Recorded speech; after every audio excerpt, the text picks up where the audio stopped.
AM 1260 KLYC. We'll be checking in with Thad Brill in just a moment on the morning's stock market update. But in the meantime, here on Cup of Coffee this morning, we do every morning 7:30 to 8:30, find out what's going on in the local area and talk to you about it. Second half of the show today, we're going to talk to Mary Starett about why she's running for Yamhill County Commissioner.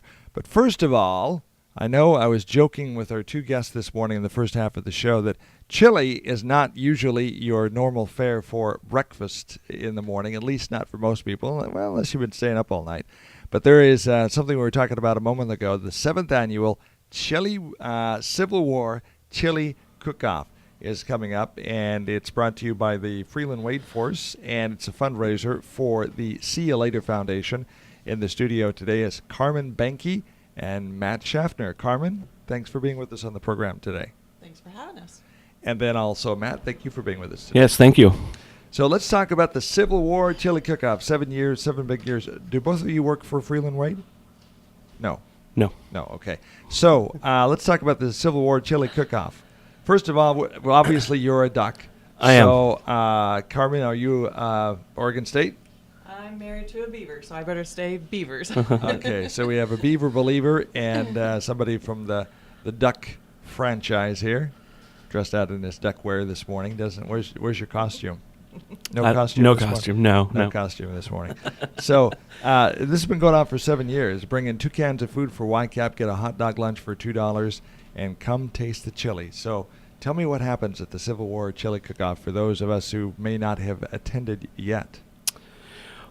Well, it starts off with we have multiple chilies. We range anywhere from 15 to 20 chilies, depending on how many people are willing to enter. And we are still actually taking people that want to enter. Anybody from the community is more than welcome. We just need to know by this Friday. You can call Melissa at Freeland Wade at 503-434-5561 if you'd like to enter a chili. Basically what it is, you set your chili out. You're either a duck, a beaver, or you can be impartial and be a referee. And you set your chili out. You can bring your onions, your cheese, whatever you want to top it with. And then we give you a jar, and people taste test your chili for free during the time from 11:30 to 1. And whoever raises the most money with the chili from people putting in dollars or quarters or $5 or $20 or whatever is the winner for the day. How'd this get started? Was this kind of an offshoot from tailgating maybe? It actually started... there was 2 people in our office, Ron Miller and then Melissa Wiedemann, who is your contact. And they said, I'm a better cook than the other. They both were really big cooks. And one was a duck, Melissa, and the other was a beaver, and Ron. Obviously. Yeah. And so we started this chili cook-off. And it started just as chili.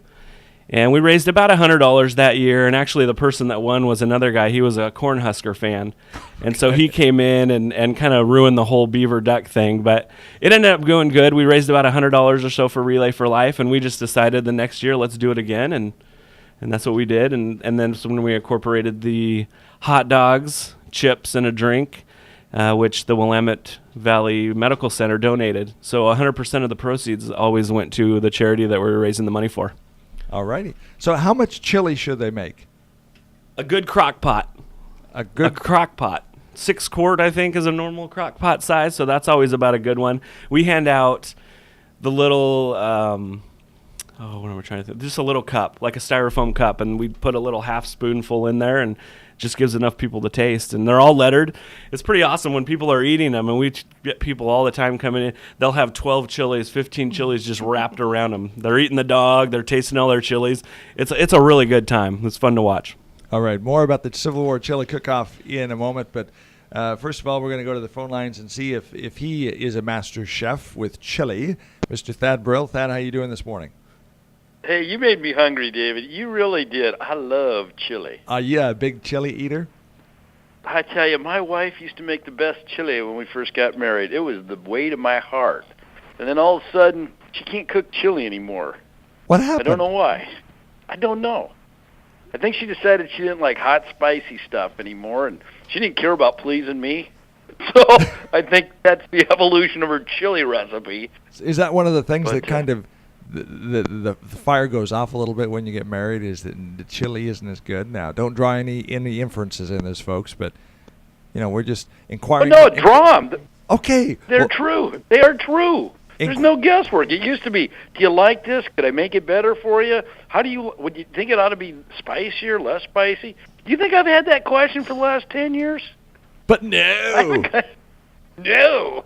Oh, my gosh. What Mama wants, we get. Yeah. What it used But I to. love chili. Oh, boy. So next week question: duck or beaver? For me, Yeah, you. it's all the way to the beavers. Oh, okay. I'm surprised you even asked that question. You've been in my office too, Dave. Yeah, I know. It's been a couple of months though, and did they knock the things off the wall, the beavers off the wall when they ran into your office a while back? Nope. Nope. Good. The beavers can take that. The painter's ladder had a little bit of a problem, but I actually think he was a beaver fan too. So. Okay, but the beavers memorabilia is hanging tough. Carmen is sitting here giving me a high five here. Carmen Banky's in their studios today, and Thad Brill. So I guess it's 2-1. Hey, Matt, you got to get some reinforcements here, buddy. I do. It's Beavers 2 and the Ducks 1, and do I have to pick a side? I guess I'm Matt. Man, I'm sorry. No, do not this is feel awful. sorry for the duck. But- Do not feel sorry for the duck. But I'm a beaver. Do not feel sorry. Do not feel sorry for Okay. the duck. No, Do not. no duck Do not. mercy here. We're gonna duck the It- mercy. They go to the big games. They've got the duck skydiving in the tailgate party. They've got rock stars going to their tailgate to sing ballads. Don't feel sorry for no ducks. Okay, well, It's the rules. okay, Matt. We're gonna a little slim on the mercy here. But hey, the chili. That chili's coming, man. Chili's coming. Yeah, look forward to it. Hey, what's the chili stock doing, or other Well, stocks?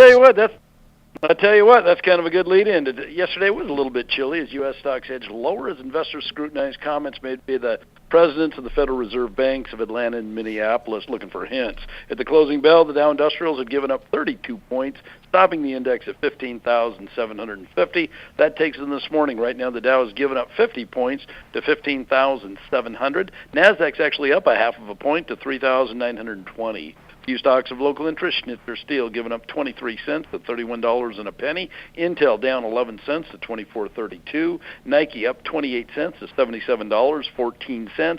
Boeing down 64 cents to $131.69. Nordstrom's up $1.18 to $63 even. U.S. Bank down 17 cents to $37.58, and Microsoft off 29 cents to $37. If you'd like a current quote on a stock or an interest rate, please call us 472-0444. Visit Thad Brill with Edward Jones, 715 Northwest Adams Street, right here in McMinnville. Members of both the New York Stock Exchange Incorporated, SIPC, bring this report on. KLYC. Thank you very much, Thad. Glad to have you this morning. Glad to get your take on the chili, and obviously we had to reinforce the fact and let everybody know once again, just in case they'd forgotten, that you are a member of the Beaver Nation. Now you have to just go ask some of the old timers what it was like when I used to do practical jokes on Doug Hurl on the air. Oh, That you go find somebody Civil War week the way it used to be. the way it used to And that- be. The way it used to be between Brill and Hurl. There's your investigative reporter. Okay. Send them on that. It cost dollars. It cost skin. It involved log trucks, concrete trucks, gravel trucks, animals bought at Rice's auction house. No, there's a long tradition there. Well, maybe Long tradition. Are we going to restart this tradition or what? Nah, he threw in the towel. He did. Yeah, Oh, come on, he did. come on. This Nope. is a Civil War rivalry that must be reignited. Well, we don't have to reignite it. We just have to put it on the air, right? I'm only going to reignite it if it becomes a competitive game. Okay. I'm a masochist, but I'm not that bullheaded. Well, we'll look into this. Alrighty. Inquiring minds want to know. We'll check with you tomorrow. Okay. Sounds good, Dave. Bye-bye. Okay. Bye. So here we go, back to chili. It's the Civil War chili cook-off, and so have we got your taste buds going? Have we got your Civil War dander up? Especially if you're an Oregon Duck. Here we're beating up on the Ducks. The Ducks are getting kind of slapped around today. It's 3-1. Thad Brill and Carmen and myself are all of the Beaver Nation. My daughter went to Oregon State, and I've come from before I was here. Now, I'll have to admit, my heritage before that, now I'll get in real serious trouble here by everybody. is Boise State, because I'm from Idaho. I was born in Southwest Idaho, and so I bleed blue, big blue. But when I came over here, I was over at Lebanon, Albany, Corvallis, worked there for a couple of years, so was adopted into the Beaver Nation. Right, Carmen? Woohoo! There we go. There we go. So, but Matt, hey, come on. So what goes best as far as chili? We're talking this morning about the 7th annual Civil War chili cook-off. Which side are you on? What usually goes best with the judges? Is it the spicy or the mild?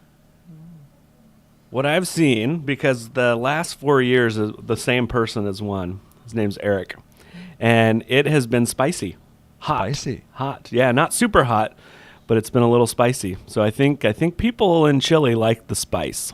Which is it? Is it our Eric? It's Eric Jones. He's at Freeland Wade Employee. Oh, yeah, Eric Jones. Mhm. Okay, Yep. all Yep. Okay. What's his secret? Is he like Colonel Sanders? He's got this secret recipe that's Oh yeah, and it's hidden somewhere. locked under Oh, the yeah. Freeland Wade vault in Yep. the front yard under the flowers and buried 3 feet deep. That's right. That's right. Okay. But it's the spicy stuff. I think it's got a little kick to it. Yep. Okay. So make a crock pot full of chili. Yes. Make a crock pot full of chili. You don't have to bring the recipe. Just bring the chili. Not if you don't want to. Yep. Just Okay. bring the chili and let people taste it. Do you have to bring anything else, or just a crock pot full of chili? Anything you want to put on it. So if your chili goes best with cheese, or it goes best with a little bit of onion, or you put a little sour cream in it, I've seen that, tortilla chips, whatever you want to garnish it with, bring that with you as well, and we'll have a table set up for you with an electrical outlet, and you are good to go. Okay, and where is this held? This is held at Freeland Wade. All right, it's right up the street. Yeah, right down the road, 1730 Northeast Miller Street. Let's see. Let's take a look at the calendar here. November 22nd. It's a Yep. Friday morning. Mm-hmm. Starts at 11:30. 11:30 to Well, 1. I can tell you where the Yam Van's going to be that day. We'll just roll the Yam Van up there, and we'll do some broadcasting from the Great Civil War Chili Cook-Off, Sounds good. and we'll have some fun. We will have lots of fun. Yeah, because 11:30 in the morning is late enough for me to start eating chili. There you go. There you go. I'm There glad you you go. didn't do this like at 7:30 in the morning. No, That- it wouldn't work. Wouldn't work. especially if Eric's got, Texas fire chili Right. going on. Exactly. Oh boy. So how many historically how many people participate? How many chilies do you have? Anywhere from 15 to 20. I think this year we're right around 10 or 12, so we could use a few more, that's for sure. And the big question, the most important question, do you have more duck chili or more beaver chili? That I'm not sure of, but the winner has been referee the last 4 years, so neither a duck nor a beaver has won in the last 4 years. And a duck has not won at all since we've held this thing, so we really need those ducks to step up and bring some good chili. Now another question. Do the beavers use duck meat and do the ducks use beaver meat in making their chili? I can answer that. Yes, they do use duck meat. Ah. Ron, who won the second year we did this, actually puts duck in his chili. So many ducks were injured in the making of this Oh, chili. yes, yeah. Okay. Beaver fans will love that. Okay. Carmen, you've been kind of quiet here. What do you want to add to the table? Well, I just want to thank Freeland Wade for picking and choosing See You Later Foundation this whole year. They've been raising money through various charity events and fundraisers, and so we just really appreciate Freeland Wade getting behind us and supporting us this year. And thank you right up the street here and make hey, if you can't, maybe you're working 11:30 in the morning on November 22nd, but either the YC Cruiser or the Yam Van, probably the Yam Van, will be up there, and we're going to be tasting some chili, and we're going to be talking to some folks and let you know just how many people there, and you'll be hearing the "ooh, that's hot," and "ooh, that's good," and then you'll be hearing maybe we'll do one of those chants for ducks, yay, beavers, yay, and then we'll have kind of a back and forth. Is that okay? Sounds good to me. Yeah. All right. So bring in 2 cans of food for YCAP and get a hot dog lunch for $2, and of course bragging rights if you win. Yes. So and bring your crock pot full, make a crock pot full of chili, and dig out grandpa's or grandma's recipe for and what I'm hearing is that the hot stuff does well. Seems to. Okay. Yeah. Well, thank you guys. What is your part of it? Are you the public relations? We can say that, yes. Yeah, Arm? yeah. I'm helping out with this. Yep. just one of the many employees in the force that are willing to come out and talk about See You Later Foundation and the Civil War Chili Cook-Off. May the force be with you. Thank you. Freeland Wade Force, 7th Annual Chili War Kickoff. It's going to be a lot of fun. We'll be there. We're just up the street here, so we have to be, hey, it's chilly. I can smell it already. Just down the street from the radio station, so we'll have the Yam Band there, and we're going to do the broadcasting. Enter your chili by calling Melissa at 435. Oops, it is. It's the 13th, so you have to enter your chili by the 15th. Yes, correct. So you've got, according to the calendar here, you've only got 2 days. Right. Okay. Yep. Enter your chili. Do you enter the recipe? No, you just say, hey, I want to bring a chili. Okay. And the only reason we want to know by Friday is so we can have enough stations set up for everybody for the 22nd. Okay. Yeah. You don't have plugins there for Oh, everybody? yeah, we got tons. We'll make room for anybody that wants to join in. So, dust off the recipe. Start shopping for ingredients because you have 2 more days to get it in. And then November 22nd is the big day. It is the day when the aroma rises over McMinnville. It's the day when the 2 sides come for great battle. It's not the Civil War game. It's better. It's the great 7th Annual Civil War Chili Cook-Off, and it benefits See You Later Foundation. Great group of folks, and we're gonna have a lot of fun. And this year, has the radio station been there in the past? No, this will be the first. No, this will be the first time you guys come out. Well, Yeah. Hey, sorry about that. We're gonna have to change that. It's a new tradition Cool. because the radio ranch will be there. The Yam Band in all its orange glory.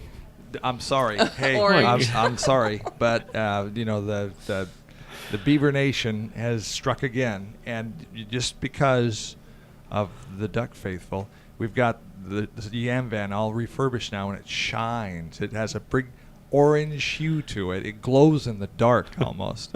So and the beavers are going to be, yeah, the Yam Van's orange. So that color. All right. Yep. We'll be there. Cool. Anything you want to add while we're having some fun here this morning? I don't. I'm good. I think I just want people to come out, have a good time, spend as much money as you can. Bring those cans for YCAP. We'll give you a $2 hot dog lunch, and then you can use that other $2 that you normally use and throw it in the pots for the chili winners and all that money. And every dollar we raise is going to go to the See You Later Foundation. It's 100%. So I just want to urge people to get out there and do that because it's a great cause. I'm telling you, it is a lot of fun. We decorate. There's orange, there's black, there's yellow, there's green.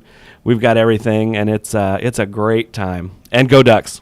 And go Ducks. So, we beat up on the Ducks this morning. So if you're Duck, you got to come out and support your team because it's 3-1 this morning here on the radio station. Carmen, anything you'd like to add? No, I'm just really looking forward to it. I'll be there helping serve chili and help out wherever I can. So I just really appreciate Freeland Wade for doing this. We're going to have a great day.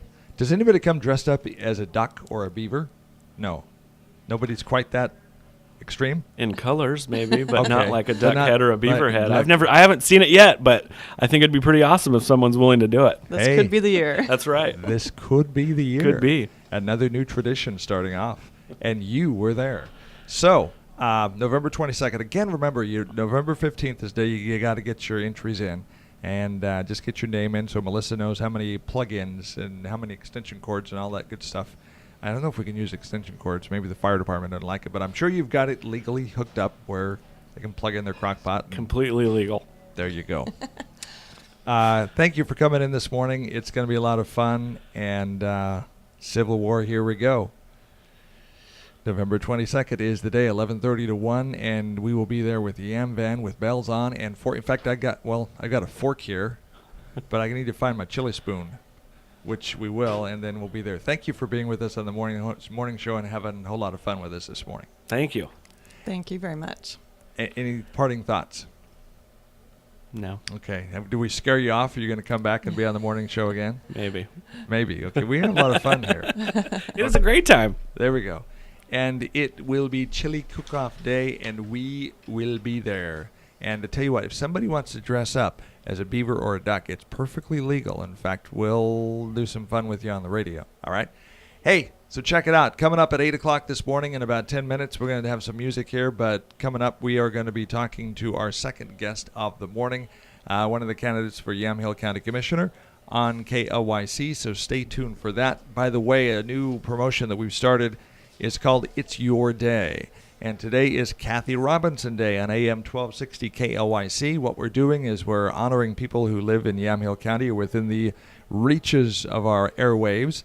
And specifically, we're looking for people who don't usually get a lot of publicity or a lot of attention. Maybe they're just like Kathy is. She's with the Seroptimists, and she's been with that organization for a lot of years. Just one of those people behind the scenes that keeps the wheels going. And I guess if she was, I don't know, I wonder if she's a chili cooker. But we are going to be honoring people like Leonard DeWitt. He'll have a day. Tomorrow is going to be the retiring executive director of the McMinnville Area Chamber of Commerce. It will be his day. So if you have a friend, if you have like a coworker that maybe has been, it can even be the janitor. Let's say Jerry the janitor was there, and he just does a good job, and he has a smile on his face every day, and he just hardly gets a thank you. Well, we can have his day on the radio station. One of the goals we have here is to get everybody at one time or another in Yamhill County on the radio station, and maybe have your day. So today is Kathy Robinson Day on AM 1260 KLYC. To nominate a person, just send me an email to yourday@klyc.us. yourday@klyc.us. AM 1260 KLYC, and more to come. And glad to have you with us today. If you have somebody you'd like to donate, if they'd like to nominate for It's Your Day, let us know about it. Send it to yourday@klyc.us, and we'll honor them. Give them a day on the radio because it's just the right thing to do. Speaking of the right thing to do, it's time to slow down. Mary Starett's running for Yamhill County Commissioner, and she was telling me that coming in this morning, it's really foggy out there, isn't it, Mary? Very foggy, dangerously so, Dave. So please slow down. One of the things, often we get calls from listeners who say, could you tell people to slow down because they're driving a little bit too fast and they don't have their lights on. So please turn your lights on, take a few more minutes, and slow down. The forecast is for the fog to burn off later today, but it's dense in some areas in the McMinnville, even down to Eugene and Salem area fog. Areas of fog before 11, sometimes dense, in many places less than a quarter of a mile. And as we look at the window here at the KLYC studios, it's very dense this morning. It will be becoming mostly sunny later today with a high in the mid-50s. Slight chance of showers tonight. Cloudy skies, lows around 43, and tomorrow 40% chance of showers. Areas of fog again tomorrow morning, so watch out for that. Low tonight about 43, and tomorrow's high once again in the low 50s.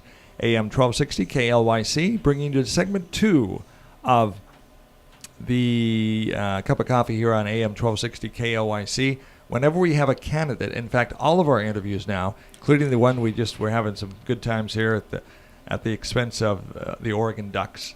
We were talking about the Civil War chili cook-off, and all of the interviews, all of the morning show stuff we do, we record, put it on our website in case you want to listen to it again, which is especially useful.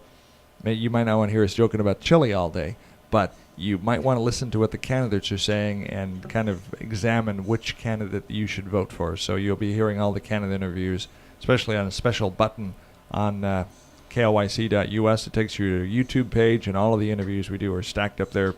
Take your choice and listen to it once again. Mary Starett, glad to have you with us here on the Cup of Coffee. Nice to be here. I have to tell you, I was greeted by a fluffy little white dog named Tomlin, who's wearing a bright orange sweater, and he's been on my lap since I got here, and nothing makes me happier. Plus, I got one of his sweaters that don't fit to take home to my new rescue. So this is turning out to be a great day for me. You made quite a haul here. I did. I really did. I think Tomlin's going to vote for you. I hope he does. Actually, this dog is very sweet. As soon as I walked in, he came over and he's been on my lap, and he's just awfully sweet. He's a friendly little guy. So tell us a little bit about yourself. This is interesting for you. You're on that side of the microphone. I've been in radio since high school. 53 years old now. Lost track, but it's always. And I've done interviewing more than I've been interviewed. And sometimes, especially when it's been a while since you've been on that side of the mic, it feels different. How is it to you? You're on that side of the mic. Well, instead of asking the questions, I'm answering the questions these days, but it's pretty good. It feels good. Feels nice. A little bit of background. I've been working for 25 years in network-affiliated TV station broadcasting as a news anchor, a medical reporter. I did a talk show for 12 years, the AM Northwest program, which happens to be the longest-running locally produced talk show in the country. And so with Jim Bosley, I sat next to him for 12 years, but 17 years at KATU television, and then after that worked in local radio as a political talk show host. And then after that worked in a variety of political capacities for the Constitution Party, was very active in Right to Life and a variety of different issues like that. So it's been a very varied career, and now it's time to turn my attention toward what's going on here at home. Speaking of here at home, and last time you ran for a county commission race in Yamhill County. It was in Yamhill County, correct? Absolutely. I've only been here since the 1st of July, so in some ways I'm getting brought back up to speed. But that race was whisker thin last time, wasn't it? Tell us some background of that. Well, I entered the race and was running against a 2-term incumbent, somebody who had held office for 8 years, and won that race. It was an uncontested primary. Basically, it was me running against a county commissioner who'd been in office for 8 years. And so it was very interesting to see that we wound up winning the race. It was so close that we had to have a recount. They actually recounted by hand every vote. Wound up that I had won the race by 12 votes. But here in Oregon, you have to win by 50% plus 1 vote. Because of all the write-ins, people wrote names like Mickey Mouse and Donald Duck. Those had to actually be counted as votes. And so I wound up, because of those 44 votes, we had to run the race again. And on the runoff, I didn't win. It was very close. But I think this is an entirely different race and an entirely different day. I hate it when Mickey Mouse messes up the election, don't you? Yeah, I know. So let's talk about the issues. And I was reading up a little bit on your position. You want to bring business back to government. I think what we've seen for too long is career politicians, people who are bureaucrats who've made a career out of working for government. When you've worked for government, you really don't have an idea of what it takes to fill out the bottom line. There's always taxpayer money to do whatever you want to do, typically. When you've worked in the private sector and you've had to make it work, you've worked for yourself, you've had your own business, you've worked in private enterprise, you wind up seeing that if you don't figure it out and you don't make it happen, it's not going to happen. I'm sure with this radio station you see the same thing. There's no big bag of government money to funnel things in when you don't have enough advertising revenue to make your bottom line. So what I believe is we need to see fewer bureaucrats, fewer people who are career politicians, if you will, and more people who've signed the back of a paycheck, not just the front of a paycheck and not just the back of a paycheck. So I like to say more business people in government and less government in people's business. We've seen government pretty much overreach and regulate every aspect of our lives. And I think it's time for us to put the brakes on. And we can probably not make a big difference at the federal level, or maybe not at the state level, where we've just seen an absolute debacle happen, federal and state laws, taxes, regulations. But we can make a difference here at the county level, and that's what I want to do. Let's talk about that a little bit. So what kind of difference would you make? Are there any changes you would make? What positions, what issues are you concerned about specifically at the county level that you would like to address, and how would you address them? I think Ronald Reagan said something like, a rising tide lifts all boats. And what that means is when somebody is making money, that money then translates into somebody else making money. If I have a job, I can hire somebody to cut my lawn. I can get a new car. I can shop at local stores. The economy grows when someone is gainfully employed. In this county, we have every resource available to us to make ourselves aggressive and economically viable. That's not the case right now. So instead of looking at what government can do, I think what we need to do is back off and make this a climate that is more conducive to small businesses, home-based businesses, and business and industry moving into our county. And we've got to get aggressive about it. We can't sit back and think it's going to happen if we don't go out looking for that. When you've got more people in Yamhill County paying property taxes, that gives the government a boost. And when you've got a rein on taxes and more of an eye toward helping the guy who's pulling the cart, not all the people in the cart being pulled, the workhorses, if you will, the business people, then you're going to see a real change here. How do we change that climate? I think we change the climate by making this, there are some states that businesses want to relocate to, and there are some states that they're fleeing from. Look at what's happening in California. Look at what's happening in New York. But then why are states like, you look at South Dakota, the unemployment rate there is 3%. You look at what's going on perhaps in North Carolina. Different states have different economic climates, a tax base, a tax rate, or incentives, things like that. When people know that Yamhill County is going to be look at what's going on with businesses in Multnomah County. It's impossible to do business in Multnomah County. But when Yamhill County becomes known as the go-to place, that's when things, and they've already changed. Look at what happened in Sheridan. Okay. There are some people that are going to argue and say, yeah, but we can't change it because we're dealing with Oregon state law, and some of the Oregon state laws we can't change. We have to just play by the rules. What would you say to that? Well, absolutely. We've got federal and state rules and laws and regulations that unfortunately are an overlay on top of what we need to do here in this county. But if you look at how counties are different, it is because how their administration, and because if they've got pushback, or if they've got an eye toward changing things that they can change. We do have some control, we do have some independence and some sovereignty, and that we have to maintain. Why vote for Mary as opposed to Deborah? Well, Mary Starett has a very varied track record in terms of not only career, not only training, not only different issues that I've been involved in at the community level, but not to disparage bureaucrats or not to disparage people who've made government their career. I do think that sometimes that brings in a complacency. When you've got somebody who brings new eyes to it, you've got a whole different set of in other words, you've got a whole different set of expectations. Someone who's been in government for a while only expects things to be the way government has always been. I look at things differently, and I want to see the way things can be, not the way they've always been done. I also have a belief that we need less government, more accountable government. I think we need to put the taxpayer first. And I do believe that these are things that can be done, but we need to get government out of people's business. How do we make less government in Yamhill County? Well, I think what we do is we make the government that exists, we make it run leaner, and we need to be a little bit more creative in how we solve our problems. I'm always of the belief that government sometimes is the problem and not the solution. So what I like to do, and what I've done in my life, is to look at how the community and faith-based organizations can take over where government cannot and has not been successful.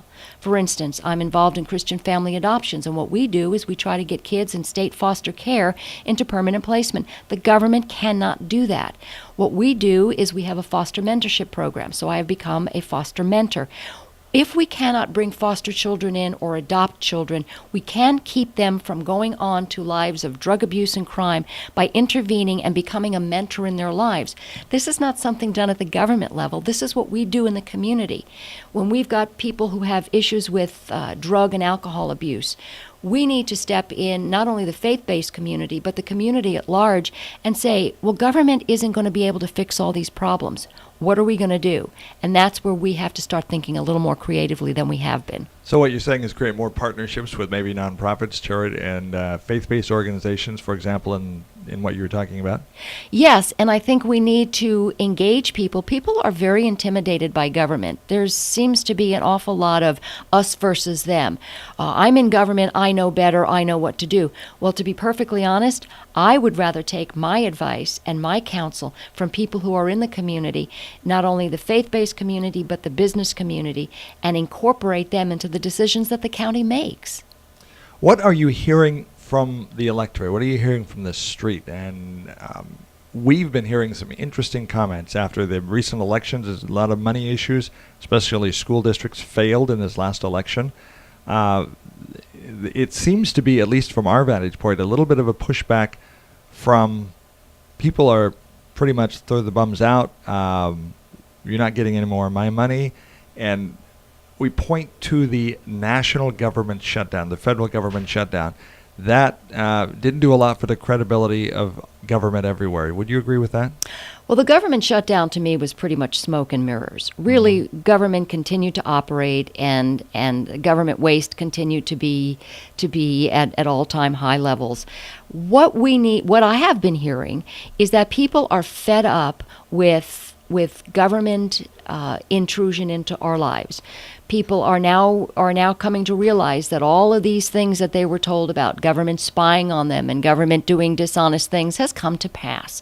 We're seeing it in front of us that we cannot trust government at the national level. We know we cannot, in many cases, abide by the waste that happens at the state level. I think by and large, our county is above and beyond reproach. There are things that can be changed, but we really do have some good people in government. We have some great people at the administrative level, and I'm really proud of that. And I'd like to see that continue. But you're right. People are pushing back and saying, I'm not giving you any more taxpayer money because the money I give you isn't being used appropriately, and your programs are not successful. So yeah, they're saying, I don't want to give you any more of my money. I don't trust you. Who can blame people? That's where we need to show them that it's different here. One of the things, now Sam Adams spoke to the McMinnville City Club the other day. I don't agree with a lot of what Sam Adams did. No, we're not related, by the way. But what he was saying was that government has to learn that there's not going to be this pot of gold at the end of the rainbow. In other words, there's not a lot of money to draw from. Governments are going to have to realize that they're going to have to make do with existing pools of resources, revenue and otherwise, and possibly reallocate and look for opportunities for a dollar to do two different things. In other words, multitask your money and understand that you're going to have to be very efficient in the use of your resources, because there's not this huge pot of gold at the end of the rainbow. In other words, more money to be had. Well, that's interesting coming from Sam Adams, who never saw a tax or regulation or an infringement that he didn't want to bring into the city. But what I will say is that we are now seeing that we are going to have to do more with less. And as I said in an article, in an interview in the News Register recently, we are now at the point where that's not debatable. There's no negotiation there. We have less, and we are being asked to do more. You've got more people who are going to need help with medical care. Now that we've got the debacle coming from Washington, D.C. called Obamacare, it's going to trickle down to Yamhill County, and we are going to have to figure out how to extricate ourselves from that mess. We are seeing more and more people, unfortunately, in this state and in this county who are victims of not only illegal drugs, but prescription drug abuse. We've got a 5-fold increase in hospitalizations and deaths of people from prescribed drugs. So I don't care where you're getting your drugs, from a doctor with a white coat and a stethoscope or a guy with a hoodie on the corner. When you're addicted, you are not only a drain on society, but it is another lost soul. We need to get in there and fix the problem before people become addicted, because illegal drugs are an absolute scourge on the county, and we've got to jump in and intervene. Let's talk about that. How do we do that? That's a tall order. It needs to be done. I think we both agree on that. What do we do?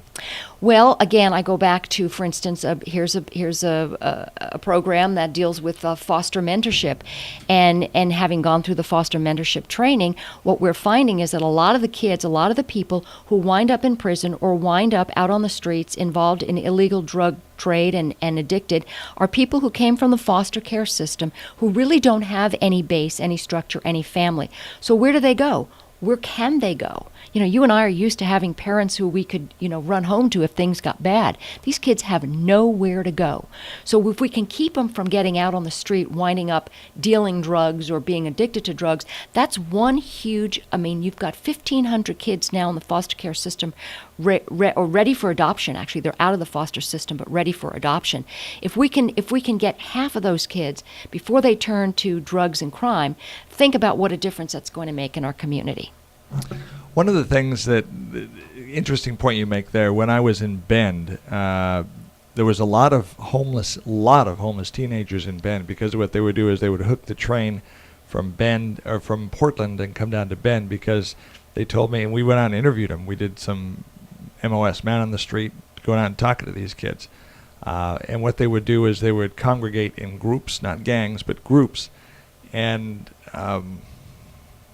they would do that for their safety, for their own safety.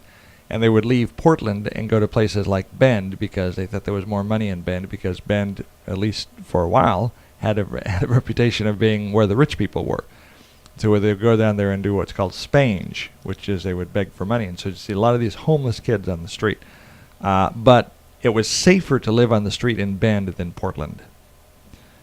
We've got a real homeless problem here, especially in Yamhill with County. I'm talking what you talk about Bend and particularly Portland, in the Portland area.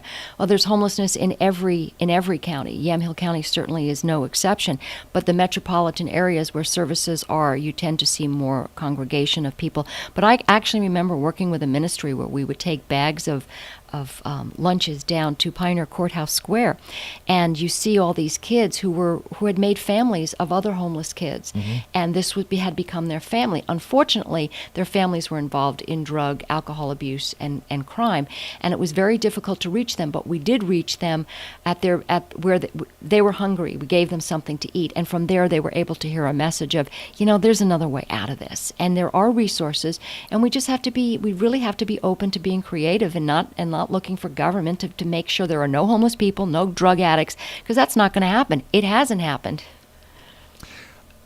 One of the things that Suzanne Bonamici had a town hall meeting in just north of here about a month ago. And this was right after the government went back to work. They shut down, the government went back, and then she came back and held, I believe, 4 town halls. One of the things and she had her say, and one of the things I absolutely love to do is go talk to the people in the audience. Okay, what did you think about what was said? And I did find 2 people that said it's okay to raise taxes to fix the problem.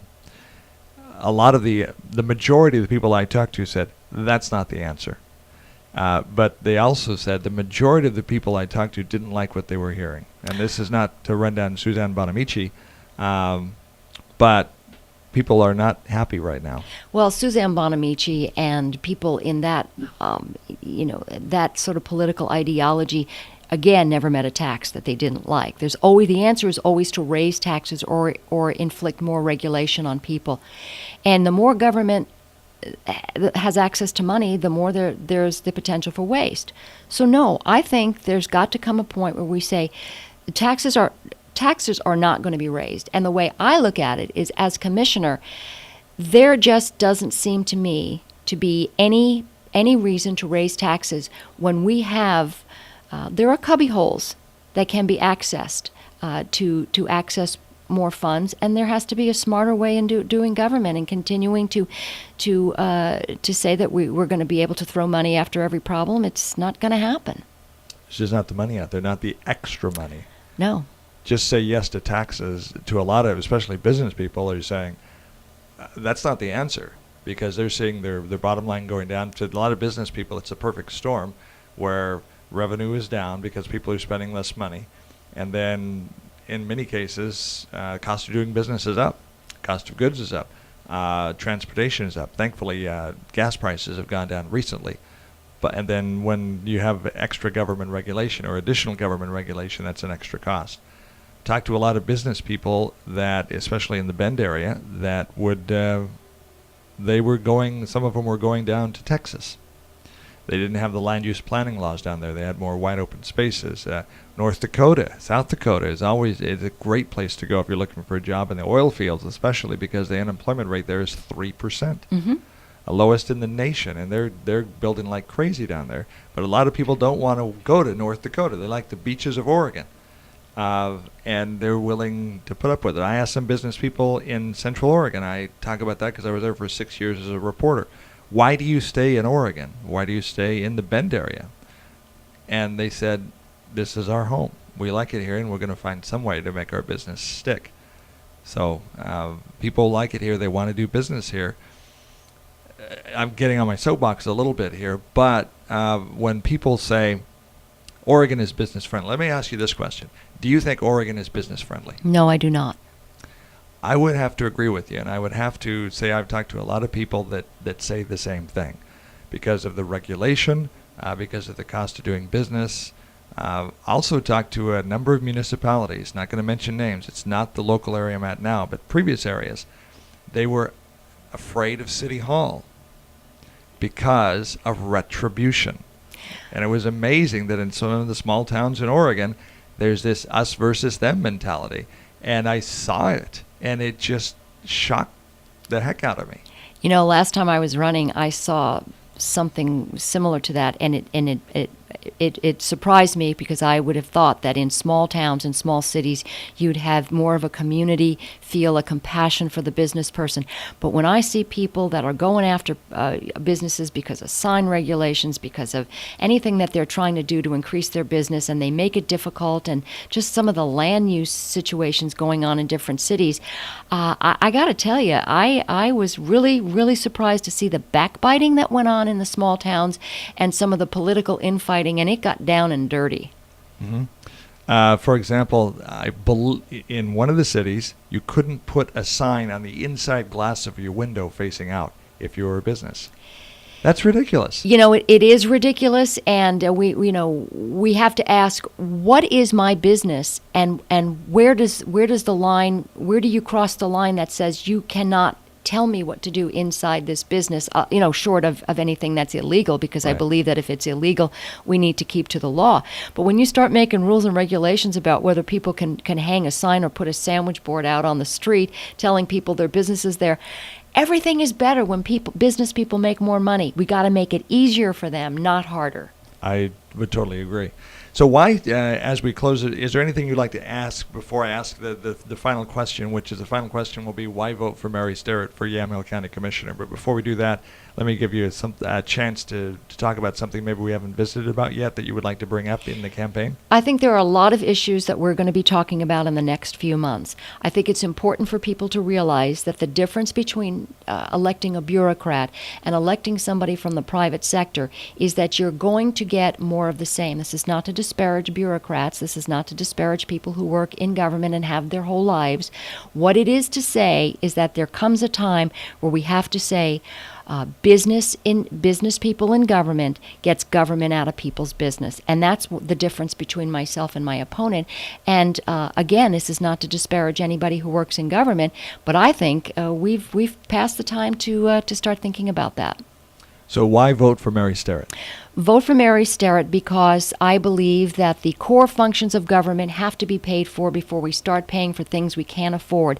To raise taxes is just lunacy in this political climate and in this economic climate, and that businesses and taxpayers need to be able to rely on the fact that I'm going to have their back when it comes to representing them at county government, and to make sure that nothing is happening that they're not aware of.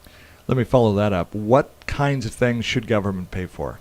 Government should pay for the basics, and that is we need to have our sheriff's department so that they can be arresting drug dealers and pedophiles and violent criminals. They need to be funded. That's a core function of government. Infrastructure, roads and streets and sewers and water and things like that, that's a core function of government. Administration, collecting property taxes and protecting private property rights, those are core functions of government, and we need to be looking towards those who are most vulnerable. We need to look to how we can better help them without piling on the taxpayer. This isn't a function of local governments, more state and federal government, but the issue of health care. How does the government fit in that equation? It's a dialogue that we're all going to be having, that we're all going to have. And I'll share something about that in just a moment. Go ahead. What do you think? Well, we're seeing what's happening with the Affordable Care Act, which has turned out to be anything but affordable for people losing their insurance and having their premiums go up. So when the government gets involved in health care, look at what's happening at the federal level. Look at what's happening at the state level. What we need to do at the county level is do what we can with the regulations and the mandates that have landed in our laps, sadly. And I think we can do that by going back to more of a community model of health care. But that being said, we are going to have to deal with the ramifications of Obamacare, whether we like it or not, here in Yamhill County, and we better start thinking about some solutions now. Along those lines, and I'm not going to mention, I'm going to get in trouble here, but that's okay. I've done it before, I'll do it again. And I'm not going to mention the business that I'm shopping for healthcare right now. And so I got some quotes from an agency. I'm not going to tell you who it is or where it is. But some of the premiums that I'm looking at here, I'm looking at for coverage for little old me, 53-year-old man who has had some. I'm not going to go over my health history over the air, but I'm looking at premiums of $300 a month, $500 a month. Well, my husband and I are paying $1,500 a month, and that is for a $10,000 deductible. And so that's gone up a couple of $100 in the last few months. It's probably going to go up again if we're not canceled, because everyone's finding out that their insurance policy is, in many cases, not acceptable under Obamacare. So much for the promises that were made. And unfortunately, we're going to see that trickle down to the county level with people who are going to be needing some health care. Interesting times we're in. Yes, they are very interesting, and we were told that we were going to be living in interesting times, and we are living in them right now. And what's that old saying? May you live in interesting times. Yep. Well, the train has arrived, and it's going to be very interesting. I think we're going to have to think a lot outside the box. And the answer of, we've always done it that way, not going to cut it anymore. No, because we've already done it that way, and how do we like what we've gotten? How's that working for you, How's that honey? working for us? Yeah, not working too well. I remember, how many years ago was this? I remember working at a station in Ontario, Oregon. It was KSRV, and we had group health insurance, and I was paying for a family, and this must have been maybe 20 years ago. Okay, so it was quite a while ago. But I remember, I don't have the pay slip anymore, but I remember paying $30 a month, $30 a month for a family health care policy with Blue Cross of Oregon, and it was a good policy, major medical, and you go to the doctor and you'd pay $10 on a copay, and you'd pay $30 for the month, and times were good back then. And now I'm looking at a proposed plan here for a $564 policy premium 1 month for Mr. Dave.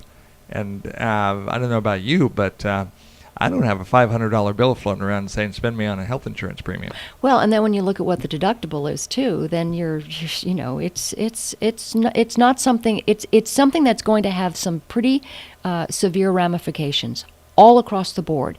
And for those people who have looked to government to fix everything, those who thought that this affordable care, government taking over our health care was going to be a good thing, I think that it's long past the time to think that government's going to solve our problems. It's not. We're going to solve our problems. And if we don't do it, we're going to get the government that we deserve, and we're already starting to see we have. Do you have Facebook or a way for people, the voters, yes. to touch base with you? Just go to Facebook, go to Mary Starett for Commissioner, and it's on Facebook, and say hi there, and I'll get back to you. And we've got a website in production right now, and we're going to get that up anytime soon. Okay. Well, Tomlin is there, wants to say goodbye to you. This little dog might go home with me today because he's just adorable. Tomlin is like a little old man in a white furry suit, and this dog has got mega personality. Just a lover. He is just so affectionate, and he's a wonderful addition to your radio station. I have to tell you, he's a great greeter. Yes, when you get some if you come to the radio station, Tomlin barks at you. Don't worry, he won't bite you. He just wants to lick you to death. And but he's our little old man in the white doggy suit with 4 legs, and I think I swear there's a little guy running around in there somewhere. So Mary, thank you. We are going to be having all of the candidates back again We've got plenty of time to do that, and so we'll be having you again as we get closer to the race and talk about the issues, especially as other questions I'm sure will come up, other campaign issues will come up specific to the Yamhill County Commission race. It's been fun, Dave. Thanks so much. And thank you. Tomlin, thanks you as well. AM 1260 KOYC. If you have something you would like us to talk about on Cup of Coffee, it's Monday through Friday, 7:30 to 8:30. 2 segments, generally 7:30 to 8 to 8:30. Send me an email, news@klYC.us, or call the station. Call the station at 472-1260, 472-1260. Also, a lot going on. Dayton, we're going to be following them Friday night. Listen for coverage of that. Hopefully they'll continue on and win the state championship. Go Dayton Pirates.